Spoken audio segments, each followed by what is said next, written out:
Rajamahendravaram rural satellite city Hukumpeta గ్రామంలో మహిళలకు స్వయం ఉపాధి కల్పించడంలో భాగంగా వెనుకబడిన తరగతుల సంక్షేమ శాఖ ఆధ్వర్యంలో ఏర్పాటు చేసిన టైలరింగ్ కొటమిషన్ కేంద్రాలను ఎమ్మెల్యే టీడీపీ పొలిట్ బ్యూరో సభ్యుడు గోరంట్ల బుచ్చయ్య చౌదరి ప్రారంభించారు.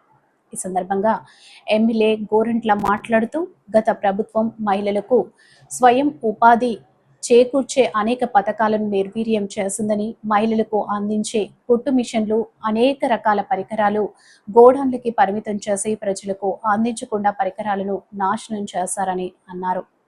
మన కూటమి ప్రభుత్వం ఏర్పడిన తర్వాత వారి సంరక్షణ ధ్యేయంగా వారికి ఉపాధి కల్పించడమే లక్ష్యంగా ముందుకు వెళ్తున్నామని, స్వయం ఉపాధి శిక్షణలో భాగంగా శాటిలైట్ సిటీ సెంటర్ నందు 120 మంది లబ్ధిదారులను ఎంపిక చేశామని, అలాగే హుకుంపేట సెంటర్ నందు 130 మంది లబ్ధిదారులను ఎంపిక చేశామని, వీరందరికీ 90 రోజుల పాటు శిక్షణ అందించి అనంతరం ఉచితంగా కుట్టు మిషన్ ఇస్తారని అన్నారు.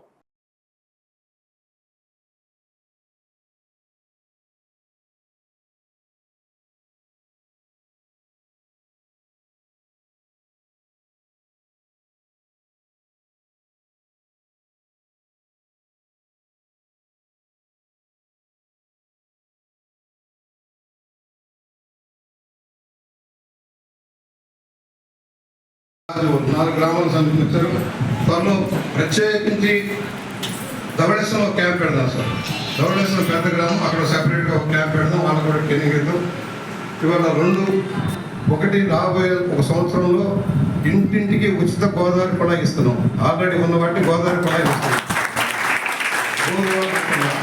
వాళ్ళ ప్లానింగ్ అంతా నేను ఇప్పుడు చంద్రబాబు దగ్గర 4 మీటింగ్ ఉన్నారు, దాని మీద పెడుతున్నా. మొత్తం కూడా ఇంటింటికి గోదావరి కూడా ఇచ్చి సమస్యలను ఉదయం సాయంత్రం నీళ్ళు వచ్చేలాగా చేయబోతున్నాం.